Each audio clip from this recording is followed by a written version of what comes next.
जय हिंद दोस्तों, आप सभी का स्वागत है एक बार फिर से आपके अपने यूट्यूब चैनल यूनिक ज्ञान में। आज हम MA fourth semester political science paper second के मोस्ट इम्पॉर्टेंट एमसीक्यू देखेंगे, जो कि हमारा यूनिट फर्स्ट है। यूनिट फर्स्ट है और कोर्स टाइटल आपका है international politics second. Paper first के जो पांचों यूनिट हैं उसके मोस्ट इम्पॉर्टेंट एमसीक्यू आपको बता दिए गए हैं। एग्जाम से पहले आपको एक महासंग्राम रिवीजन क्लास भी करा दिया जाएगा। अब हम पेपर सेकंड जो है उसका यूनिट वाइज एमसीक्यू देखेंगे। हर एक यूनिट का एक वीडियो में लगभग 40 से 50 प्रश्न देखेंगे, जिससे आपकी पूरी तैयारी हो सके। अगर आप चैनल पर नए हैं तो चैनल को सब्सक्राइब कर लीजिए, जिससे आने वाली वीडियोस आपको प्राप्त होती रहें। कोई भी डाउट हो तो आप कमेंट सेक्शन में पूछ सकते हैं। और ये सभी जो क्वेश्चन कराए जा रहे हैं टेलीग्राम चैनल पर आपको फ्री ऑफ कॉस्ट भेज दिया जा रहा है, इसलिए आप टेलीग्राम चैनल अवश्य ज्वाइन कर लें, जिसका लिंक आपको डिस्क्रिप्शन बॉक्स में दिया गया है। आप वहाँ से ज्वाइन कर सकते हैं, या फिर आप टेलीग्राम पर सर्च करेंगे यूनिक ज्ञान तो आपको वहाँ पर चैनल देखने को मिल जाएगा। चलिए देखते हैं हमारा यूनिट फर्स्ट का फर्स्ट क्वेश्चन क्या है।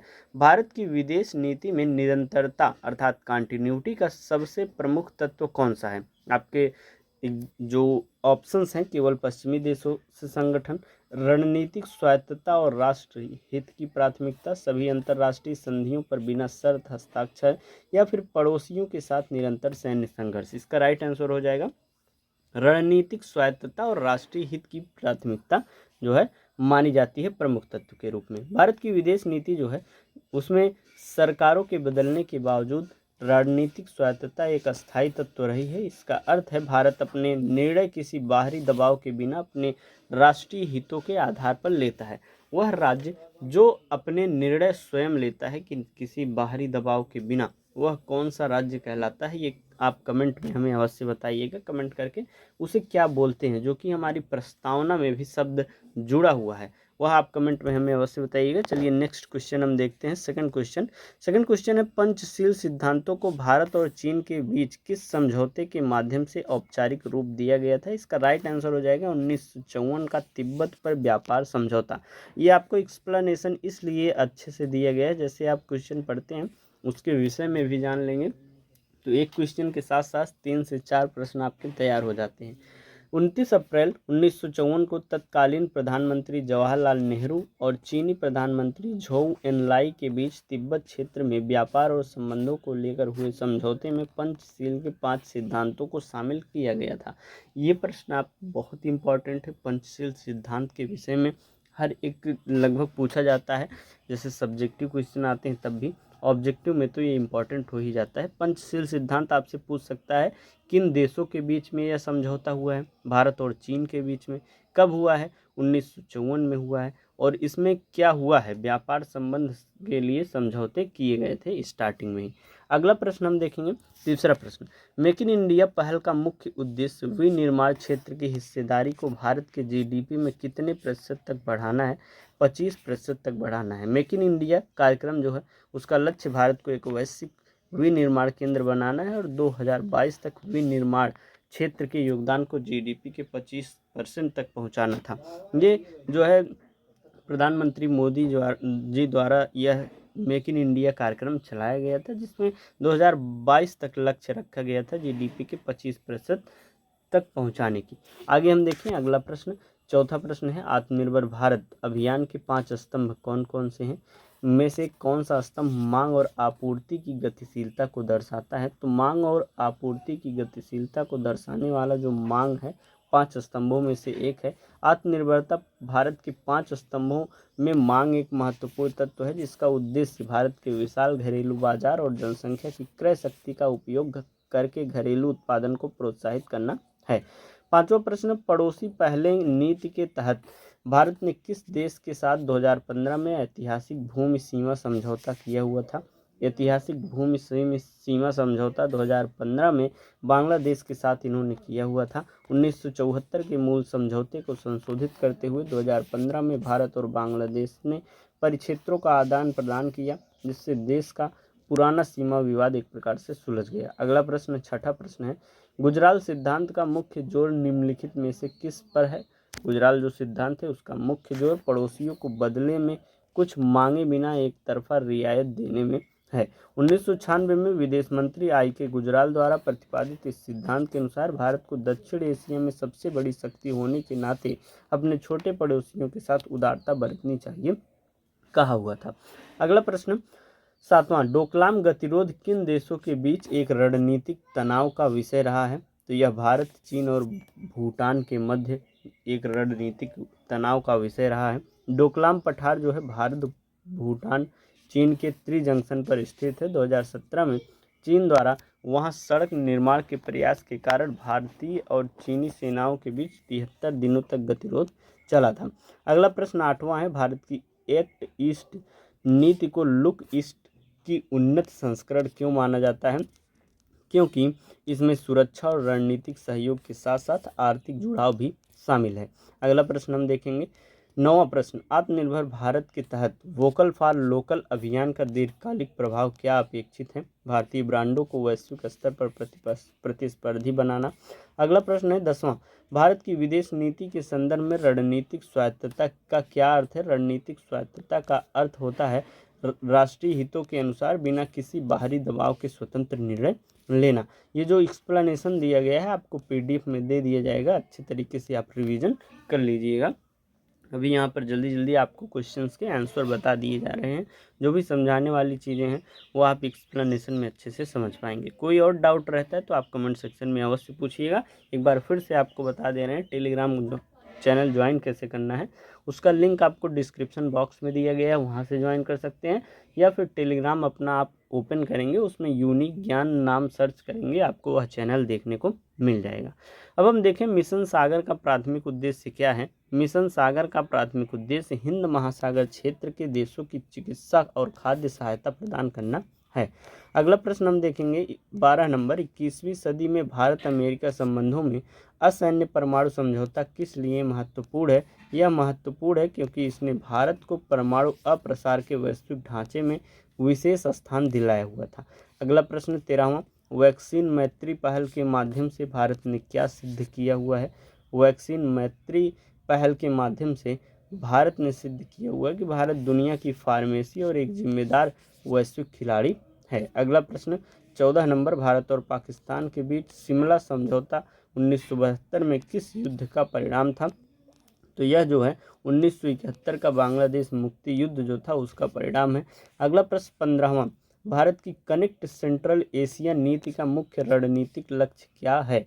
भारत की जो कनेक्ट सेंट्रल एशिया है उसका मुख्य रणनीतिक लक्ष्य है कि ऊर्जा सुरक्षा और यूरेशिया क्षेत्र में पहुंच बनाना। अगला प्रश्न 16 नंबर, मेक इन इंडिया के तहत विनिर्माण क्षेत्र को बढ़ावा देने के लिए ईज ऑफ डूइंग बिजनेस में सुधार हेतु कौन सा कदम उठाया गया था? तो इसमें कदम उठाया गया था विनियामक अनुपालन को सरल बनाना और डिजिटल इंटरफेस का उपयोग करना। अगला प्रश्न 17वां, 21वीं सदी की भारतीय विदेश नीति में प्रवासी भारतीय का क्या महत्व है? प्रवासी भारतीय वे सॉफ्ट पावर के वाहक और मेजबान देशों के साथ कूटनीतिक सेतु का कार्य करते हैं। 18वां प्रश्न, भारत चीन सीमा विवाद में मैकमोहन रेखा को लेकर चीन का क्या रुख रहा है? वह इसे औपनिवेशिक काल का अवैध समझौता मानते हैं। अगला प्रश्न 19वां, आत्मनिर्भर भारत के तहत रक्षा क्षेत्र में स्वदेशीकरण के लिए जारी की गई पॉजिटिव इंडिजिनाइजेशन लिस्ट का क्या अर्थ है? इसका अर्थ क्या है? इन वस्तुओं का आयात प्रतिबंधित है और इन्हें भारत में बनाना होगा। अगला प्रश्न, भारत की लुक वेस्ट नीति मुख्य रूप से किन देशों पर केंद्रित है? तो खाड़ी देश और इजराइल पर लुक वेस्ट नीति जो है मुख्य रूप से केंद्रित है। अगला प्रश्न हम देखेंगे 21 नंबर, निम्नलिखित में से कौन सा कारक भारत की विदेश नीति को निर्धारित करने वाला भौगोलिक तत्व है? भारत की विदेश नीति को निर्धारित करने वाला भौगोलिक तत्व विशाल तटरेखा और हिंद महासागर में स्थित है। अगला प्रश्न हमारा 22 नंबर, मेक इन इंडिया के प्रतीक चिन्ह लोगों में शेर का क्या महत्व है? जो मेक इन इंडिया है उसमें प्रतीक चिन्ह जो बनाया गया है, लोगो जो बनाया गया है, उसमें शेर जो है उसका क्या मतलब है? उसका मतलब है वह विनिर्माण शक्ति, गौरव और राष्ट्रीय शक्ति का प्रतीक है। गियरों से बना शेर औद्योगिक प्रगति और भारत की नई विनिर्माण महत्वाकांक्षाओं को दर्शाता है। अगला प्रश्न 23 नंबर, भारत नेपाल संबंधों में 1950 की शांति और मित्रता संधि क्यों विवादों में रहती है? यह विवादों में रहती है क्योंकि नेपाल के कुछ वर्गों द्वारा इसे आसमान और इस असमान और भारत के पक्ष में माना जाता है। अगला प्रश्न हम देखेंगे 24 नंबर, आत्मनिर्भर भारत अभियान किस वैश्विक घटना के दौरान अधिक मजबूती से उभरा हुआ है? यह कोविड-19 महामारी और वैश्विक आपूर्ति श्रृंखला में व्यवधान के रूप में मजबूती से यह उभरा हुआ है। अगला प्रश्न हम देखेंगे 25वां, भारत की विदेश नीति के संदर्भ में P5 देशों का समर्थन क्यों आवश्यक है? क्योंकि वे संयुक्त राष्ट्र सुरक्षा परिषद के अस्थायी सदस्य हैं और भारत वहां अस्थायी सदस्यता चाहता है। अगला प्रश्न हम देखेंगे, ब्रिक्स में भारत की सदस्यता का मुख्य आर्थिक लाभ क्या है? ब्रिक्स में भारत की सदस्यता का मुख्य आर्थिक लाभ पश्चिमी वित्तीय संस्थानों के विकल्प जैसे कि एनडीबी तक पहुंच और उभरती अर्थव्यवस्थाओं के साथ सहयोग है। अगला प्रश्न 27 नंबर, मेक इन इंडिया के तहत किस क्षेत्र ने सबसे अधिक स्मार्टफोन विनिर्माण में सफलता प्राप्त की हुई है? तो इलेक्ट्रॉनिक्स और दूरसंचार क्षेत्र में मेक इन इंडिया के तहत सबसे अधिक सफलता प्राप्त की हुई है। अगला प्रश्न हम देखेंगे 28 नंबर, आत्मनिर्भर भारत के तहत एमएसएमई क्षेत्र की नई परिभाषा का आधार क्या है?